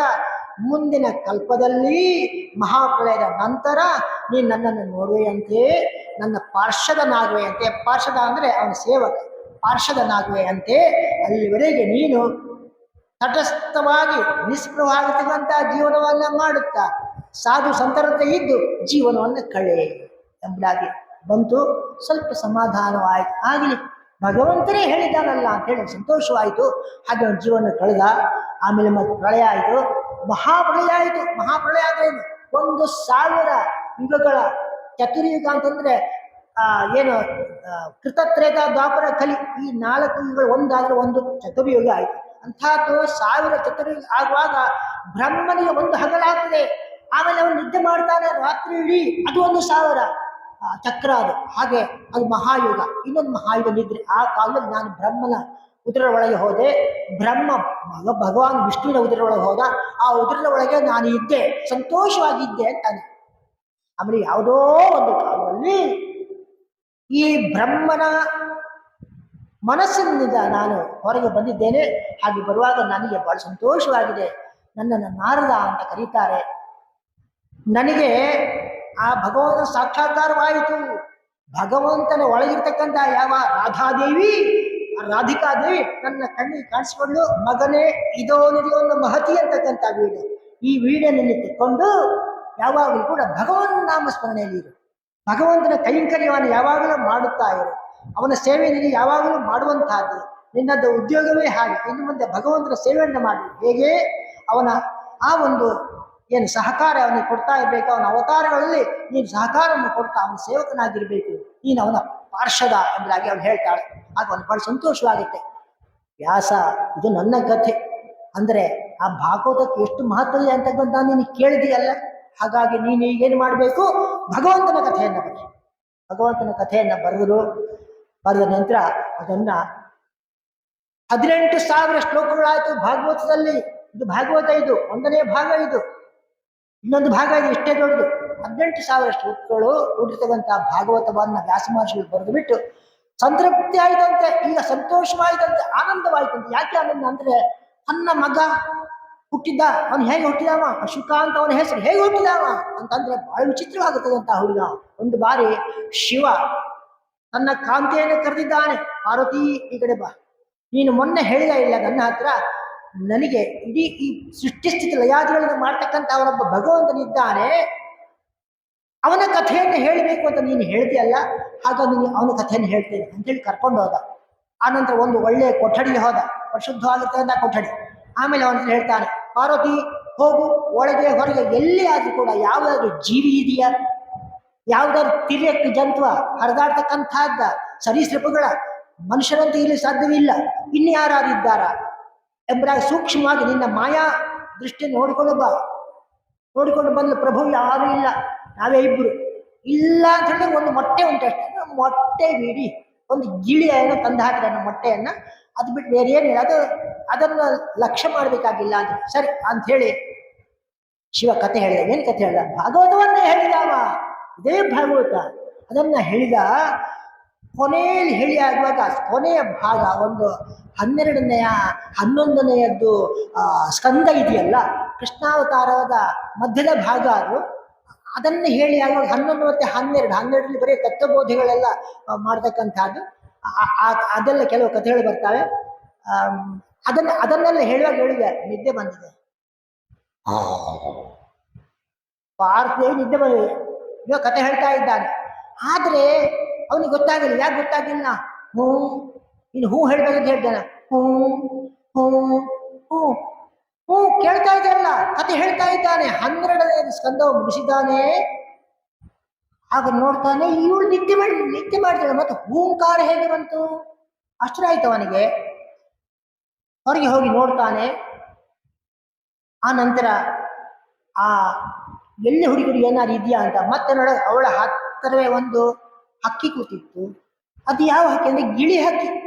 ಏನಾಯ್ತಲ್ಲ, ಮೊಟ್ಟೆ ಐತಲ್ಲ, ಆ ಮೊಟ್ಟೆ ಒಡೆದು ಪಕ್ಷಿ ಆಗ್ಬಿಟ್ಟಿದೆ. ಅದು ಪಾರ್ವತಿ ಹತ್ತಿರ ಕೂತ್ಕೊಂಡಿದೆ. ಅದು ಹೂ ಹೂ ಹೂ ಅಂತ ಇತ್ತು ಆ ಗಿಳಿ. ಆ ಕೂಡಲೇ ಅವನು ಸಿಟ್ಟು ಬಂದೋಯ್ತು. ಸಿಟ್ಟು ಬಂದು ಅವನಿಗೆ ಹೊಡಿತೀನಿ, ಕೊಲ್ತೇನೆ ಅಂತ ಹೇಳಿ ಹೋಗುವಾಗ ಹಾರಿ ಹೋಯ್ತು. ಆಗ ಅವನ ಪತ್ನಿ ಬಂದು ಅವಳ ಕೈಯನ್ನ ಹಿಡಿದ್ಬಿಟ್ಟು, ಕೂತ್ಕೊಳ್ಳಿ, ಪಾಪ ಆ ಹಕ್ಕಿಯನ್ನು ಹೊಡೆದು ಸಾಯಿಸಬೇಡ, ಅದು ಇರ್ಲಿ, ಯಾಕೆ ನಿಮ್ಮನ್ನು ಏನು ಮಾಡಿದೆ, ಅದು ಹಾರಿ ಹೋಯ್ತಲ್ಲ, ಹೋಗಲಿ ಬಿಡು, ಅದ್ರ ಹಿಂದೆ ಯಾಕೆ ಹೋಗುದು ನೀವು ಎಂಬುದಾಗಿ ಅವಳು ಹೇಳಿದೆ. ಆಯ್ತು ಅಂತ ಹೇಳಿ ಕುಳಿತ. ಆ ಹಕ್ಕಿ ಏನು ಮಾಡಿತ್ತು, ಅಲ್ಲಿ ಒಬ್ಬಳು ಘೃತಾಚಿ ಅಂತ ಒಬ್ಬಳು ಅಪ್ಸರ ಸ್ತ್ರೀ ಇದ್ದಾರೆ ದೇವಲೋಕದಲ್ಲಿ. ಅಪ್ಸರ ಸ್ತ್ರೀ ಒಮ್ಮೆ ಗಿಳಿ ರೂಪದಲ್ಲಿ ವ್ಯಾಸ ಮಹರ್ಷಿಯ ಅವರು ತಪಸ್ಸು ಮಾಡತಕ್ಕಂಥ ಬದರಿಕಾಶ್ರಮದಲ್ಲಿ ಒಂದು ತಪಸ್ಸು ಮಾಡತಕ್ಕಂಥ ಮಾನ ಅಂತಕ್ಕಂಥ ಕ್ಷೇತ್ರದಲ್ಲಿ ಇದೆ ಅವರ ಆಶ್ರಮ. ಅಲ್ಲಿ ಕುರಿತು ಒಂದು ಭಾಗವತವನ್ನೆಲ್ಲ ಬರೆದು ಪೂರ್ತಿ ಮಾಡಿ ಆಗಿದೆ. ಆ ಸಂದರ್ಭದಲ್ಲಿ ಅಲ್ಲಿ ಒಂದು ಗಿಳಿ, ಆ ಗಿಳಿ ರೂಪದಲ್ಲಿ ಬಂದು ಕೂತಿದ್ದಾಳೆ. ಅವನಿಗೆ ಮಾತ್ರ ಘೃತಾಚಿ ರೂಪ ಕಂಡಿದೆ. ಅವನು ಘೃತಾಚಿ ಅವಳು ಅಕ್ಷಯ ರೂಪದಲ್ಲಿ ಇಲ್ಲ. ಯಾಕಂದ್ರೆ ದೇವತೆಗಳಿಗೆ ಪಕ್ಕ ಗೊತ್ತಾಗಬಾರ್ದು ಯಾವ ಅಪ್ಸರೆ ಇಲ್ಲ ಕಣ್ಮನೆ ಆದ್ಲು, ಅದು ಗೊತ್ತಾಗಬಾರ್ದು ಅಂತೇಳಿ ಅವಳು ಅಲ್ಲಿಂದೇ ಪಕ್ಷಿ ರೂಪದಲ್ಲೇ ಬಂದದ್ದು, ಗಿಳಿ ರೂಪದಲ್ಲೇ ಬಂದದ್ದು. ಈ ಗಿಳಿ ರೂಪದಲ್ಲಿ ಇದೆ. ಇವನಿಗೊಬ್ಬನಿಗೆ ಮಾತ್ರ ಘೃತಾಚಿ ಅಂತ ಗೊತ್ತಾಗಬೇಕು. ಓಹ್ ಆಯ್ತು, ನನ್ನನ್ನು ನೀವು ವರಿಸ್ಬೇಕು ಅಂದಾಗ ಹೇಳ್ತಾಳೆ. ಆಯ್ತು ಅಂತೇಳಿ ವರಿಸ್ತಾನೆ. ವ್ಯಾಸನ ಪತ್ನಿ ಆದ್ಲ ಅವಳು, ಯಾರು ಘೃತಾಚಿ ಅಂತ ಗಂಡ ಅಪ್ಸರೆ. ಆ ಅಪ್ಸರೆ ಒಂದ್ಸಲ ಅಂತ ಆ ಕಡೆಗೆ ಮಾಡಿದಂತೆ. ಆವಾಗ ಈ ಗಿಳಿ ಹಾರಿಕೊಂಡು ಓಡಿಕೊಂಡು ಬಂದೆಲ್ಲ ಪಕ್ಕನೆ ಒಳಗೋಯ್ತು. ಯಾವ ಗಿಳಿ? ಅಲ್ಲಿಂದ ಶಿವನಲ್ಲಿಂದ ತಪ್ಪಿಸಿಕೊಂಡು ಬಂದಿರತಕ್ಕಂಥದ್ದು ಹಾರಿ ಬಂದದ್ದು ಎಲ್ಲಿಗೆ? ಬದರಿಕಾಶ್ರಮಕ್ಕೆ. ಅವರು ಬದರಿಕಾಶ್ರಮದ ಒಂದು ಭಾಗದಲ್ಲಿ ಅಲ್ಲಿ ಕಥೆಗಳನ್ನ ಶಿವ ಹೇಳಿದ್ದಾಗಿತ್ತು. ಅಲ್ಲಿಂದ ಹಾರಿಕೊಂಡು ಇಲ್ಲಿ ಬಂದು ನೋಡುವಾಗ ಇಲ್ಲೊಂದು ಗಿಳಿ ಇದೆ. ಇವಳು ಅವಳು ಬಾಯನ್ನು ತೆರೆಸಿದಾಳೆ. ಆವಾಗ ಆ ಬಾಯಿಯೊಳಗೆ ಈ ಗಿಳಿ ಹೋಯ್ತು. ಗಿಳಿ ಹೋದದ್ದೇನು? ಗಿಳಿ ಅನ್ನಂದ್ರೆ ಆ ಗಿಳಿಯ ಒಳಗಿರ್ತಕ್ಕಂಥ ಜೀವಾತ್ಮ ಅಲ್ಲಿ ಹೋಯ್ತು. ಆ ಜೀವಾತ್ಮ ಅಲ್ಲಿ ಬೆಳೆಯಿತು. ಅವಳು ಶುಭ ದಿವಸ ಅಲ್ಲಿ ಆ ಮಗುವನ್ನು ಹೆತ್ತಳು. ಆ ಮಗುವೆ ದಿವ್ಯ ಮಗು, ಹುಟ್ಟುವಾಗಲೇ ಮಹಾಜ್ಞಾನಿ. ಹಾಗಾಗಿ ವ್ಯಾಸ ಮಹರ್ಷಿಗೆ ಗೊತ್ತಾಗೋಯ್ತು, ಇದು ಮಹಾಜ್ಞಾನಿ, ಇದಕ್ಕೆ ಉಪನಯನ ಯಾಕೆ, ಏನು ಯಾವ್ದು ಅಗತ್ಯ ಇಲ್ಲ, ಉಪನಯನ ಸಿಕ್ಕುದೂ ಇಲ್ಲ. ಅವನಿಗೆ ಶಾಲೆ ಹೋಗುದಿಲ್ಲ, ಏನು ಬೇಡ, ಎಲ್ಲ ಗೊತ್ತಿದೆ. ಅವನು ಕೌಪಿನ ಕೂಡ ತೊಟ್ಟುಕೊಳ್ಳಿಲ್ಲ, ಕೆಲಸ ಕುಡಿಸೋತಿಲ್ವ ಏನು ಕಥೆ ಇದು ಗೊತ್ತಾಗಲಿಲ್ಲ. ಕೌಪಿನೋ ಬೇಡ, ಬಟ್ಟೆ ಬೇಡ, ಆಹಾರ ಬೇಡ, ಊಟ ಬೇಡ, ಮನೆ ಬೇಡ, ಯಾವುದು ಬೇಡ, ಎಲ್ಲೋ ಹೋಗ್ತಿರ್ತಾನೆ, ಎಲ್ಲೋ ಬರ್ತಿರ್ತಾನೆ. ಬಹಳ ಹಸಿವಾದ್ರೆ ಭವತಿ ಭಿಕ್ಷಾಂ ದೇಹಿ ಅಂತ ಹೇಳ್ತಾನೆ. ಎಷ್ಟೊತ್ತು ತಾನೆ ಗೊತ್ತಾ? ಹಸುವನ್ನ ಕರೀತೇವಲ್ಲ, ಒಂದು ಕೆಚ್ಚಲನ್ನು ಹಿಡಿದು ಜ್ವರ ಅಂತ ಬರುವಾಗ ಅಷ್ಟೇ ಹೊತ್ತು ಜ್ವರ ಹೋಗಿ ಆಯ್ತು. ಭವತಿ ಭಿಕ್ಷಾ ಅಂದ್ರೆ ಹೇಳಲಿಕ್ಕೆ ಅಷ್ಟೇ ಹೊತ್ತು, ಜ್ವರ ಅಂತ ಬೀಳುವಾಗ ಹೋಗಿ ಆಯ್ತು. ಅಂದ್ರೆ ಒಂದು ಕೆಚ್ಚೆಲ್ಲ ಒಂದು ಬಾರಿ ಕರೆಯುವಷ್ಟು ಕಾಲ ಮಾತ್ರ ಅವನಿರ್ತಕ್ಕಂಥದ್ದು. ಹಾಗಾಗಿ ಸಿಕ್ಕಿದ್ರೆ ಆಯ್ತು, ಸಿಕ್ಕಿದ್ರೆ ಏನೋ ತಿಂತಾನೆ ಅಂದ್ರೆ ಏನೂ ಇಲ್ಲ, ಏನು ಬೇಕಾಗೂ ಇಲ್ಲ ಅವನಿಗೆ. ಅಂತಹ ಸ್ಥಿತಿಯಿಂದ ಕೂಡಿರ್ತಕ್ಕಂಥವನು ಅವನು. ಒಂದು ದಿವಸ ಅವನು ಹೋಗ್ತಾನೆ, ಸೀದಾ ಅಪ್ಪನ ಆಶ್ರಮದಲ್ಲಿ ನೇರವಾಗಿ ಹೋಗ್ತಾ ಇದ್ದಾನೆ. ಮಗ ಎಲ್ಲಿ ಹೋಗ್ತಾ ಇದೆಯೋ? ಹಿಂದಕ್ಕೆ ಪಾಪ ಅಪ್ಪ ಹೋಗ್ತಾ ಇದ್ದಾರೆ. ಯಾರು? ವ್ಯಾಸ ಮಹರ್ಷಿಗಳು ಹೋಗ್ತಾ ಇದ್ದಾರೆ. ಅಷ್ಟು ಹೋಗುವಾಗ ಅಲ್ಲಿ ಮಗನೇ ಶುಕ ಅಂದ್ರೆ ಭೋ ಭೋ ಅಂತ ಕೇಳಿ, ಏನದು ಭೋ ಅಂದ್ರೆ ಓ ಪಿತಾ ಅಂತ ಕೇಳ್ತಾ ಇದೆ. ಏನಿದು ಅಂತ ಕೇಳಿದ್ರೆ ಎಲ್ಲ ಗಿಡ ಮರಗಳು, ದೊಡ್ಡ ಮರಗಳು ಎಲ್ಲ ಕೂಡ ಭೋ ಶುಕ ಅನ್ನುವಾಗ ಭೋ. ಆಶ್ಚರ್ಯ ಆಯ್ತು. ಹಾಗಾದ್ರೆ ಮಗ ಎಲ್ಲವನ್ನೂ ತುಂಬಿದ್ದಾನ. ಎಂಥ ಜ್ಞಾನಿಯಪ್ಪ, ಎಲ್ಲಿಗೆ ಹೋಗಿ ಎಲ್ಲಿ ನೋಡಿ ಕೂಡ ಇಡೀ ಭಗವಂತ ಜಗತ್ತಿಡೀ ಅವನದ್ದೇ. ಹಾಗಾಗಿ ನಾನು ಯಾಕೆ ಹೋಗ್ಬೇಕು ಅಂತ ಹೇಳಿ ಮತ್ತು ಹೋಗ್ತಾರೆ, ಹಿಂಬಾಲಿಸ್ತಾರೆ. ಅಷ್ಟ ಶುಕ ದೂರನ ಹೋಗುದು ಕಾಣ್ತಾ ಇದೆ.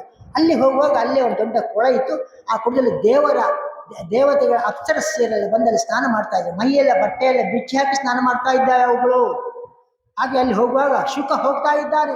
ಶುಕ ಆ ಕಡೆ ನೋಡ್ತಾನೆ, ಈ ಕಡೆ ನೋಡ್ತಾನೆ, ಮೇಲೆ ನೋಡ್ತಾನೆ, ಕೆಳಗೆ ನೋಡ್ತಾನೆ, ಹೋಗ್ತಾ ಇರ್ತಾನೆ. ಅಪ್ಸರೆಯನ್ನು ಕಂಡಿರ್ಬೋದು, ಕಾಣದೇ ಇರ್ಬೋದು, ಅವನಿಗೆ ಕಾಣತಕ್ಕಂಥದ್ದು ಭಗವಂತನ ಒಬ್ಬನೇ. ಆನಂದದಿಂದ ಇರ್ತಾನೆ ಅವನು. ಅದಾ ಯಾವಾಗಲೂ ಕೂಡ ಆತ್ಮಾರಮಣ ಅಂತಹ ಆ ಸಂತ ಅಲ್ಲಿಗಡೆ ಹೋಗ್ತಾ ಇದ್ದಾನೆ.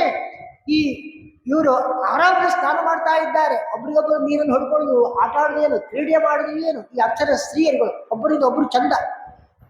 ಆಗ ವ್ಯಾಸ ಮಹರ್ಷಿಗಳು ಬರ್ತಾ ಇದ್ದಾರೆ. ಒಳ್ಳೆ ಬಿಳಿಯಾಗಿರ್ತಕ್ಕಂಥ ಡ್ರೆಸ್ ಅವರದ್ದು, ಆಮೇಲೆ ತಲೆ ಕೂದಲು ಬೆಳ್ಳಗಾಗಿದೆ, ವಯಸ್ಸಾಗಿದವರಿಗೆ ಪ್ರಾಯ ಆಗಿದೆ, ಅವ್ರು ನಡ್ಕೊಂಡು ಬರ್ತಾ ಇದ್ದಾರೆ. ಅವರನ್ನು ಕಂಡು ಬಿಗ್ ಮೇಲೆ ಹತ್ತಿಬಿಟ್ಟು ಬಟ್ಟೆಗೆ ಜಡ ಬಡದ ಬಟ್ಟೆ ಹಾಕಿ ಶುರು ಮಾಡಿ ಹತ್ತಿರ ಒಂದು ಕೇಳ್ತಾರೆ, ಯಾಕೆ ನಾನು ಬರುವ ಇಷ್ಟು ಗೊಂದಲ ಏನು ನಿಮಗೆ? ನಾನು ಬರುವಾಗ ಬೇಗ ಓಡಿಕೊಂಡು ಬಟ್ಟೆ ಹಾಕಿದ್ದಾರಲ್ಲ, ನಾನು ಬರ್ಲಿಕ್ಕಾಗುವ? ನಿಮ್ಮ ಮೈಯನ್ನ ನಾನೇನು ತಿನ್ನಲಿಕ್ಕೆ ಬಂದದ್ದ? ನಾನೇನು ಹಾಗೆ ಮಾಡೋದಲ್ಲ. ಯಾಕೆ? ನಾನು ಮುದುಕ, ನನ್ನ ಮಗ ಹೋಗಿದ್ದಾನೆ. ಅವನಿಗೆ ವಯಸ್ಸು ಎಷ್ಟು? 12. ವಯಸ್ಸು ತುಂಬ ಆಗಿರ್ಬೋದು ಹುಟ್ಟಿ, ಹಾಗೆ ವರ್ಷ ಕಾಣೋನಿಗೆ 12. ಬಟ್ಟೆ ಹಾಕಲ್ಲ.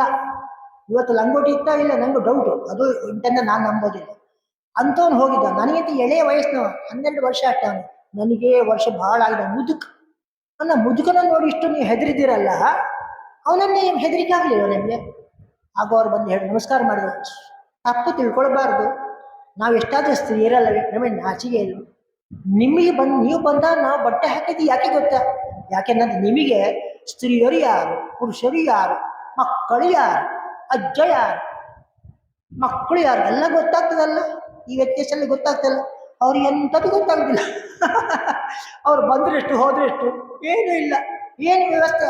ಅದಕ್ಕೆ ನಾವು ಮನಸ್ಸಿಗೆ ಹಚ್ಕೊಳ್ಬೇಕಾಗಿಲ್ಲ.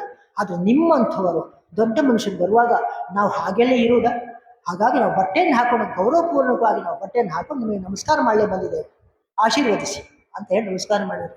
ಆಗ ಹಬ್ಬ ನನ್ನ ಮಗನ ಖ್ಯಾತಿ ಏನಂತ ಹೇಳಿ ಅಂತ ಆಯ್ತು. ಅಂತಹ ಮಗನಿಗೆ ತಾವು ಬರೆದಿರ್ತಕ್ಕಂಥ 18,000 ಶ್ಲೋಕವುಳ್ಳಂಥ ಭಾಗವತವನ್ನು ಅವನಿಗೆ ಉಪದೇಶ ಕೊಟ್ಟರು.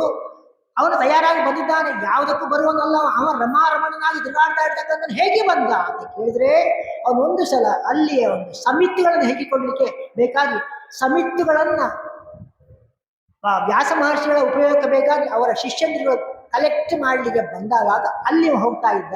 ಅವಾಗ ಅವರು ಶ್ಲೋಕವನ್ನು ಹೇಳ್ತಾ ಇದ್ರು. ಆಹಾ, ಆ ವೃಂದಾವನದಲ್ಲಿ ಆ ಕೃಷ್ಣ ಹೋಗತಕ್ಕಂಥ ಒಂದು ಸೌಂದರ್ಯ ಏನು, ತಲೆಯಲ್ಲಿ ಒಂದು ಮುಂಡಾಸ, ಆಮೇಲೆ ಅದರಲ್ಲಿ ಒಂದು ನವಿಲ ಗರಿಯನ್ನು ಇಟ್ಕೊಳ್ಳೋದು ಏನು, ಕೈಯಲ್ಲಿ ಒಂದು ದೊಣ್ಣೆ ಏನು, ಮತ್ತೊಂದು ಕೈಯಲ್ಲಿ ಕೊಳಲು ಏನು, ಆಮೇಲೆ ಒಂದು ಬುತ್ತಿ ಏನು, ಬುತ್ತಿ ಚೀಲನ್ನು ಹಾಕೊಂಡ್ಬಿಟ್ಟಿದ್ದಾನೆ. ಆಮೇಲೆ ಎಲ್ಲರ ಹಾಗೆ ಒಂದಷ್ಟು ಮಂದಿ ಹುಡುಗನ ಸೇರಿಸ್ಕೊಂಡ್ಬಿಟ್ಟು ಹೋಗ್ತಾ ಇದ್ದಾನೆ. ಎಷ್ಟು ಸುಂದರವಾಗಿ ಹೋಗ್ತಾ ಇದ್ದಾನೆ ಅಂತಕ್ಕಂಥ ಒಂದು ಶ್ಲೋಕವನ್ನು ನೋಡಿದ್ರು. ಶುಕನಿಗೆ ಈಗ ಅದೇ ಆ ಭಗವಂತನ ಆ ರೀತಿಯಾಗಿ ವೃಂದಾವನದಲ್ಲಿ ಹೋಗ್ತಾ ಇದ್ದಾನೆ ಅಂತ ಬರ್ದಿಯಾರಲ್ಲ, ನಮ್ಮ ಅಪ್ಪ ಬರ್ದದ್ದ ಇದಂತ ಕೇಳಿದ್ರೆ, ಹೌದು ನಮ್ಮ ಅಪ್ಪನೇ ಬರ್ದದ್ದು. ಇನ್ನೊಂದು ಓದಿವಾಗ ಅದೇ ಯಾವುದೋ ಒಬ್ಬಳು ಹೆಣ್ಣು ಮಗಳು ಬಹಳ ಕೆಟ್ಟ ರಾಕ್ಷಸಿ, ಅವಳು ಬಂದುಬಿಟ್ಟು ಇವನಿಗೆ ವಿಷದ ಮೊಲೆ ಓಡಿಸಿಬಿಟ್ಲು, ಕೃಷ್ಣನಿಗೆ ವಿಷದ ಮೊಲೆ ಓಡಿಸಿಬಿಟ್ಲು. ಆದರೂ ಕೂಡ ಭಗವಂತ ಯಾವಾಗ ಇವಳ ತಾಯಿಯ ಹಾಗೆ ನನಗೆ ಅವಳ ಮೊಲೆಯನ್ನು ಓಡಿಸಿಬಿಟ್ಟಳೋ, ಅವಳನ್ನು ಬಿಟ್ಟು ಹಾಕೋದು ಹೇಗೆ ಅಂತ ಭಗವಂತ ಅವಳಿಗೆ ಮೋಕ್ಷವನ್ನು ಕೊಟ್ಟ. ಬೇರೆಯವರು ಬೇರೆ ಬೇರೆ ರೀತಿ ಹೇಳ್ತಾರೆ, ನಾನು ಹಾಗೆ ಸಿದ್ಧನಿಲ್ಲ. ಯಾಕಂದ್ರೆ ಭಾಗವತ ಏನು ಹೇಳಿದೆ ಅದನ್ನೇ ಹೇಳಿದೆ. ಅವಳಿಗೆ ಮೋಕ್ಷ ಸಿಕ್ಕಿತು. ಕೆಲವರು ಹೇಳ್ತಾರೆ ಅವಳಿಗೆ ಹೇಗೆ ಮೋಕ್ಷ ಕೊಡಿದ್ರು, ಅವಳು ಮಹಾ ಕೆಟ್ಟವಳು, ಶಿವ ಭಗವಂತನ ವಿಷದ ಮೌಲ್ಯ ಉಳಿಸಬೇಕಂತ